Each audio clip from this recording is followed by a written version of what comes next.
E aí, povo, como vocês estão? Eu espero que bem. Mais uma vez aqui, passando, que já tem um tempo que tem uma palavra que está no meu coração e eu gostaria de estar compartilhando ela com vocês. Então, se você tiver sua Bíblia aí, quiser abrir comigo, vamos lá para o livro de Isaías. Isaías capítulo 5. Vou ler a partir do versículo 8. Que o Espírito Santo de Deus nos conduza e nos ensine mais através das Sagradas Escrituras. Pegou aí? Isaías capítulo 5, a partir do versículo 8. Vou ler bem assim. Diz: ai de vocês que adquirem casas e mais casas, propriedades e mais propriedades, até não haver mais lugar para ninguém, vocês se tornarem os senhores absolutos da terra.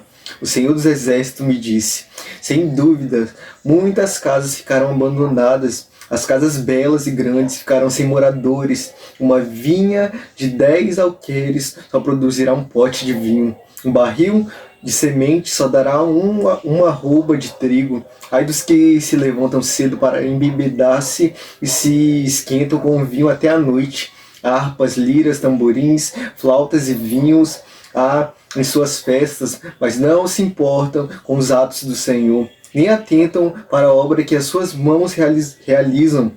Portanto, o meu povo vai para o exílio por falta de conhecimento. Ali te morrerá de fome e as multidões de sede.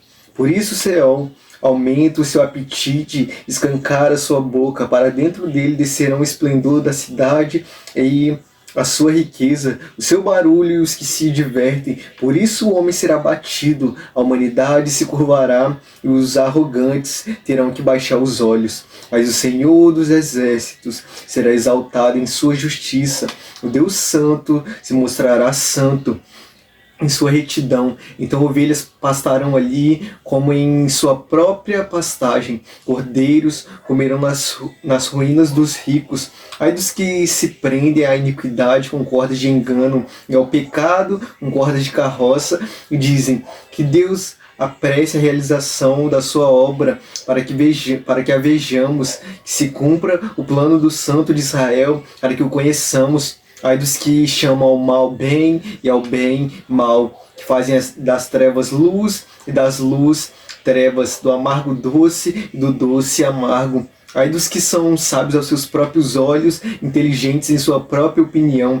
Ai dos que são campeões em beber vinho e mestres em misturar bebidas.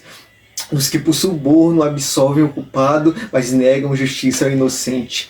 Por isso, assim como a palha consumida pelo fogo, restolho é devorado pelas chamas, assim também as suas raízes apodrecerão e as suas flores, como pó, serão levadas pelo vento. Pois rejeitaram a lei do Senhor dos Exércitos, desprezaram a palavra do Santo de Israel. Por isso a ira do Senhor acendeu-se contra o seu povo, e ele levantou sua mão para os ferir. Os montes tremeram e os seus cadáveres estão como lixo nas ruas. Apesar disso tudo, a ira dele não se desviou. Sua mão continua erguida. Ele levanta uma bandeira, convocando uma nação distante e assobia para um povo dos confins da terra. Aí vem eles rapidamente, nenhum dos seus soldados se cansa nem tropeça, nenhum deles cochila nem dorme, nenhum afrouxa o cinto, nenhum desamarra a correia das sandálias. As flechas deles estão afiadas, preparadas estão todos os seus arcos, os cascos dos seus cavalos são duros como pedras, as rodas de seus carros são como um furacão, o rugido deles é como o do leão, ruge como leões ferozes, rosnam enquanto se apoderam da presa e a arrastam sem que ninguém possa livrá-la. Naquele dia rugirão sobre Judá como o rugir do mar. Se alguém olhar para a terra de Israel, verá trevas e aflição. Até a luz do dia será obscurecida pelas nuvens. Ou seja, estive meditando essa passagem e isso, na verdade, é o capítulo 6 que a gente ainda vai ler, que puxou a mensagem. Porém, é interessante a gente ler esse capítulo 5 e a partir aqui do verso 8, porque ele traz uma sequência de ais. Tipo, depois eu te convido a meditar melhor, que você vai compreender mais, porque durante a leitura, diversas vezes, o profeta Isaías está dizendo assim: ai dos que ai dos que... E aí, e ele prossegue dizendo as falhas que o povo tinha, porque o próprio Deus havia mostrado a ele, e ele via com os próprios olhos, porque ele habitava ali no meio daquele povo. E o momento que o profeta Isaías vive é um dos momentos na verdade, ele viveu ele pegou muita coisa do povo de Israel. E aí, durante todo esse tempo que ele conviveu com o povo de Israel, a qual ele fazia parte, Deus o chamou e constituiu profeta, e Deus revelou coisas que muito depois aconteceria. E aí, nesse momento aqui, ele está falando sobre os delitos do povo. Porém, o que é interessante, pelo menos que Deus está trazendo na mensagem de hoje, que eu me senti inspirado a compartilhar, que tem queimado no meu coração, é que a gente olha para os erros dos outros, a nitidez da gente ver as falhas do outro é muito mais fácil. Porém, ver a nossa é o que é difícil. E aí, entrando nessa mensagem, eu gostaria de ler com vocês Mateus capítulo 7, a partir do verso 3. Mateus capítulo 7, a partir do verso 3, que diz assim, ó.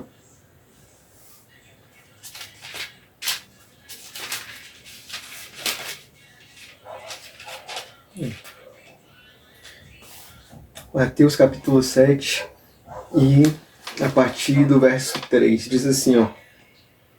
Por que vocês reparam no cisco que está no olho do seu irmão e não se dá conta da viga que está em seu próprio olho? Leu o versículo 4 também. Como você pode dizer ao seu irmão, deixe-me tirar o cisco do seu olho, quando há uma viga no seu? Versículo 5. Hipócrita, tire primeiro a viga do seu olho, então você verá claramente para tirar o cisco do olho do seu irmão. Aqui em Mateus, nesse capítulo que a gente leu, capítulo 7, e a partir do versículo 3, Jesus está ensinando uma coisa para eles, justamente sobre julgamento, porque o povo, na verdade, o povo, todo ser humano é assim, a gente vê com nitidez o erro dos outros, mas a gente não vê os nossos próprios. E aí, o que Jesus está dizendo aqui não é que há a categoria de pecados, porque a gente sabe que pecado é pecado. Então, quando Jesus está comparando aqui pecado como um cisco, como uma trave, ele não está falando, existe aqui pecado menor, pecado maior. Na verdade, ele não está falando sobre tamanho ou equivalência de pecados, mas ele está falando sobre percepção. Ele está dizendo, vocês não podem ser hipócrita, porque o cisco é uma coisa minúscula, certo? Porém, é dessa forma que ele compara o pecado no outro. Ou seja, ele está falando, mesmo uma coisa minúscula, você que está de fora, você vê nitidamente, porque é no outro. Porém, ele compara quando está se tratando de nós, analisarmos a nós mesmos, ele diz, o pecado em você é como se fosse uma trave. Trave é algo grande. Porém, ele diz, vocês não vê. Ou seja, ele está falando da percepção, ele está dizendo, quando é em vocês, mesmo sendo algo grande, vocês não têm percepção. Porém, quando é no outro, mesmo sendo uma coisa pequena, ele usa a figura do cisco, ele diz, vocês vê. E ele diz, não pode ser assim, como vocês podem, vocês serão hipócritas se vocês disser, irmão, deixa eu tirar o cisco que está no teu olho, sendo que em você mesmo há uma trave. Ele diz, tira a trave do teu olho. E aí sim, depois você vai poder ajudar teu irmão, tirando o cisco do olho dele.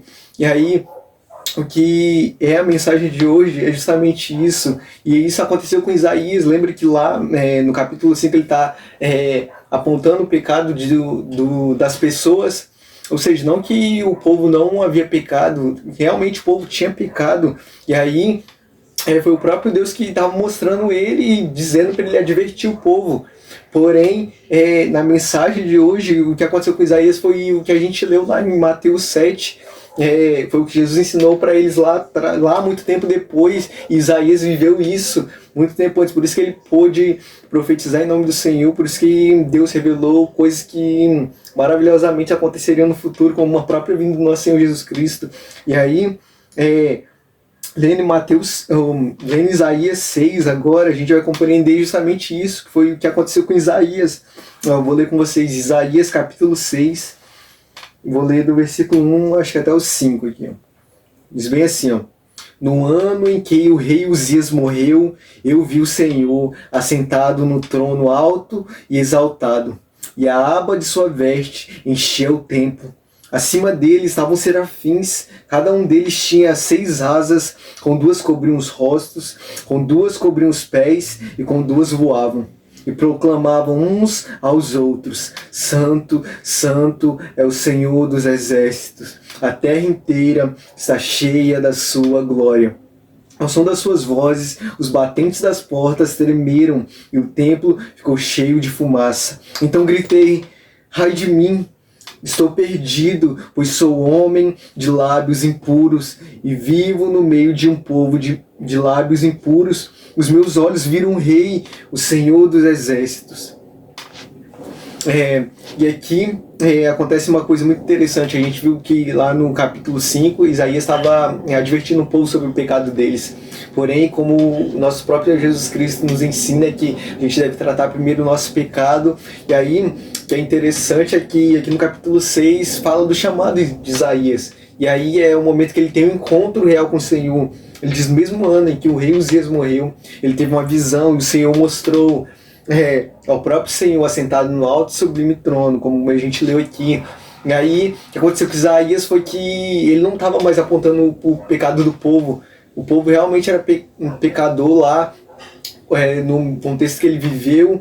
E aí, mas quando ele viu o Senhor, sabe, ele não está preocupado em, caraca, o que meu irmão está fazendo de errado, o que o outro tá, o outro tá errando ali, o outro não, sabe, qual é a reação de Isaías ao ver o Senhor, ao ter um encontro com o Senhor, ai de mim, sabe, quando você tem um encontro realmente verdadeiro com Deus, sua preocupação não vai estar, caraca, olha lá, fulano tá errando, nossa, não sei quem é todo errado, não, mano. A tua preocupação vai ser, caraca, ai de mim, porque eu sou pecador e eu vou perecer. Aí ele diz, tipo, eu sou um homem de lábios impuros, eu vivo um povo de impuros lábios, como diz algumas outras traduções, e ele fala, e eu vi o Senhor, tipo, eu vou morrer. Não tem como, tipo, você ver o santo do santo, sendo que você é pecador, e esse era o medo de Isaías aqui, que ele disse, eu vi o Senhor, não tem como eu subsistir, porque Deus é santo, Deus é justo. E aí, eu vou ler com vocês uma coisa, mais um ponto interessante agora no livro de Lucas, no capítulo 5, antes da gente prosseguir ali no livro de Isaías. Capítulo 5 de Lucas, versículo 20, diz assim, ó, Lucas capítulo 5, versículo 20. Ó, bem assim, ó.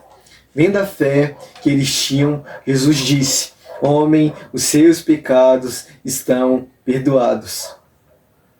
Vou ler só esse versículo. E aí, se você nunca leu, talvez você esteja te perguntando, da onde é, qual é o contexto? E aí, estava explicando para você, esse momento aqui é o momento em que Jesus curou um paralítico. Porém, o que é interessante aqui é que quem levou o paralítico até Jesus foi os amigos dele. Na verdade, a palavra não relata a palavra amigo, mas diz que essas pessoas levaram esse homem até Jesus. Então, é muito provável que eles eram amigos, ou melhor, amigos mais chegados que irmãos, porque para colocar esse homem na presença do Senhor, eles tiveram que arrancar o teto de onde o Senhor estava, porque havia muita gente, eles não conseguiam acesso. Então eles subiram, arrancaram o teto do telhado do lugar onde Jesus estava ministrando e desceram esse paralítico até Jesus. Porém, o foco de hoje não está necessariamente no milagre, mas nas palavras que Jesus utilizou. E aí, as palavras que Jesus utilizou homem, os teus pecados te são perdoados. E Jesus, ele não faz nada por acaso, sabe? Até a escolha das palavras dele aqui havia um propósito. Aí a palavra diz que os fariseus, eles ficaram olhando e perguntando, tipo assim, quem é que pode perdoar pecado senão Deus? Sim, justamente isso. Jesus é Deus, e o que ele estava dizendo para aquele homem não era apenas, eu estou curando aqui uma limitação física que você tem. Ele estava falando, eu estou salvando a tua alma. Esse foi o propósito que Jesus veio, foi para que todos nós fôssemos restaurados. E aí, Jesus utiliza essas palavras, os teus pecados te são perdoados.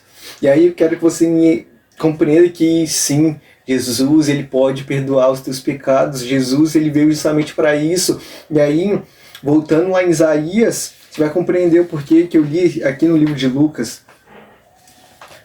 Quando Jesus utiliza essas palavras, os teus pecados são perdoados, porque sim, ele é o único que pode perdoar os pecados do ser humano. E aí, lendo mais uma vez aqui em Isaías ainda no capítulo 6, a gente parou no versículo 5, seguindo Isaías 6, agora a partir do verso 6 diz bem assim, ó. Na verdade, vou ler o 5 de novo para você compreender. Então gritei, ai de mim, estou perdido, pois sou um homem de lábios impuros, vivo no meio de um povo de lábios impuros. Os meus olhos viram o rei, o Senhor dos exércitos. Aí, logo, um dos serafins voou até mim, trazendo uma brasa viva que havia tirado do altar com um tenaz. Com ela tocou a minha boca e disse, veja, isto tocou os seus lábios, por isso a sua culpa será removida, o seu pecado será perdoado. Sabe, essa passagem aqui é linda, e o que aconteceu aqui é lindo, porque é isso que acontece conosco quando nós temos um encontro real com o Senhor. Quando nós encontramos o Senhor verdadeiramente, a gente olha para nós e a gente vê o quanto falhos nós somos, o quanto pecadores somos, e que a gente vai perecendo, na verdade a gente iria perecendo, mas aí o Senhor vem, ele faz o que ele fez aqui com Isaías.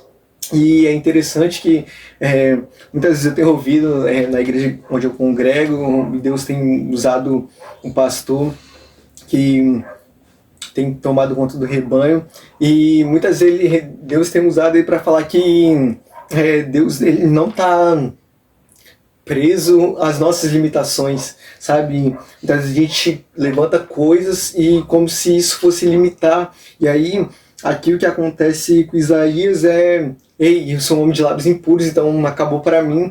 E Deus, isso daqui não limita Deus. E Deus vai pegar justamente onde é a tua fraqueza. E aqui em Isaías isso fica muito claro, porque Isaías, ele enfatiza, eu sou um homem de lábios impuros. E aí a palavra diz que de todas as figuras, de tudo que Jesus poderia fazer, tudo que Jesus poderia fazer, o que acontece com ele é que um anjo voa com uma tenaz, ele trazendo brasa do altar do próprio Deus, ele vem e toca justamente onde o profeta dizia ser limitado. E aí ele toca justamente no lábio. Lembra que ele disse, eu sou um homem de lábios impuros? A palavra diz que o anjo voando com a tenaz, trazendo uma brasa do altar de Deus, ele vem e toca justamente nos lábios do profeta Isaías, e aí ele diz, ei, a tua iniquidade foi tirada, e o teu pecado foi perdoado. Sabe, o que Deus está nos convidando hoje é, ei, olhar para nós, reconhecer o quanto somos pecadores, mas mais do que isso, ter um encontro real com Ele. Porque é só tendo um encontro real com Ele que realmente a gente reconhece os nossos pecados. Porque enquanto a gente não tem um encontro real com o Senhor, a gente não vai reconhecer. Porque como que a gente vai distinguir o santo do profano, ou o que é o que é santo mesmo do que não é? É só quando essas duas coisas estão frente a frente. E quem é santo? Somente o nosso Deus, só Ele é. Então, quando a gente encontra com o Senhor, a gente vê o quanto nós somos falhos. Então, esse é o convite de Deus, tenha um encontro comigo real, venha para mim, e aí sim, a partir disso eu vou te mostrar o que realmente eu desejo de ti, aí não importa suas limitações, porque eu sou aquele que pode tirar, sabe? Lembra das palavras de Deus lá no livro de Lucas que a gente leu, ele disse aí, os teus pecados te são perdoados. Ou seja, ele é o único que pode te perdoar. E aí, não para apenas nisso, sabe? Essa obra toda linda de Deus, de um homem tendo um encontro real com Deus, reconhecendo as próprias limitações e pecados, mas agora Deus vindo e fazendo uma grande obra e transformando essa vida. Mas não para aí, porque se a gente seguir aqui, ó, ainda em Isaías capítulo 6, agora a gente leu o 6, versículo 6 e 7, agora a partir do versículo 8, é isso aqui que o Senhor quer que prossiga acontecendo conosco. Ó, vou ler o versículo 8 de Isaías capítulo 6. Ó. Então ouvi a voz do Senhor conclamando, quem enviarei? Quem irá por nós? E eu respondi, eis-me aqui, envia-me a mim. Que é lindo, as palavras de Deus, elas não voltam vazias. E aí, depois de toda essa obra relatada aqui no capítulo 6 de Isaías, a palavra diz que Deus clama bem assim, quem enviarei? Ou quem irá por nós? E aí aqui é lindo, porque lembra daquele homem que estava primeiramente falando da limitação do povo, depois falando dos seus próprios pecados e da sua limitação, e agora, depois de ter encontro real com o Senhor, ser perdoado pelo Senhor, a palavra diz que o próprio Deus clama, dizendo, quem irá por nós? Sabe, essa pergunta é linda, porque o Senhor ele não precisa de nenhum de nós, mas Ele escolhe nos trazer para perto e nos inserir no que é o propósito e plano dEle. E é um privilégio para nós poder participar daquilo que nosso Senhor, desde tempos eternos, já decretou, e a vontade dEle prevalecerá, se cumprirá tudo que Ele designou. E aí Ele diz, quem irá por nós? E aí o profeta Isaías levanta a voz dizendo, eis-me aqui, envia-me a mim. E esse é o desejo de Deus para você e para todos nós, é que a partir da obra que Ele faz em nós, nos utilizar e nos enviar para que a gente proclame aquilo que Ele tem concedido a nós, não só a transformação em nós, mas que Ele quer alcançar todos aqueles que estão perdidos, porque esse é o plano do Senhor, sabe? O plano de salvação não se limitou apenas à morte de Jesus, mas Ele morreu, também ressuscitou, mas ainda não para aí, porque Ele foi nos preparar lugar. Ele disse, ei, e se eu for, eu virei outra vez, vos levarei para mim mesmo. E enquanto a vida, a esperança, sabe? Quantas pessoas estão distantes de Deus, quantas pessoas estão tão distantes, e aí elas não conseguem reconhecer a própria limitação dela. Mas se ela tiver um encontro com o que é realmente perfeito, ela reconhecerá a imperfeição, olhando para ela mesma, porque ela vai ver aquilo de lá sim é perfeito, que é Deus. Mas eu sou falho. E aí, a partir disso, onde ela tiver limitação, o Senhor vai cuidar, vai tratar, para que a partir disso, depois de ser restaurada, Deus pegue e proclame, ei, quem irá por nós? E aí, com toda a convicção, com todo o amor e fervor no coração, você vai poder dizer, assim como o profeta Isaías, eis-me aqui, envia-me a mim. Sabe, essa é a mensagem que Deus ministrou no meu coração, e eu espero que ela tenha falado ao seu, que você medite, sabe, os versículos que a gente leu aqui, você pode pegar, abrir sua Bíblia aí e meditar neles mais profundamente e pedir, né, o Espírito Santo de Deus que te ensine, que fale ao teu coração. Eu gostaria só apenas de terminar deixando um versículo que eu gosto muito, que é Filipenses capítulo 4, versículo 7, que diz, e a paz de Deus, que excede todo entendimento, guardará os vossos corações, os vossos sentimentos em Cristo Jesus. Até mais, meus amigos. Tchau. Medite na palavra.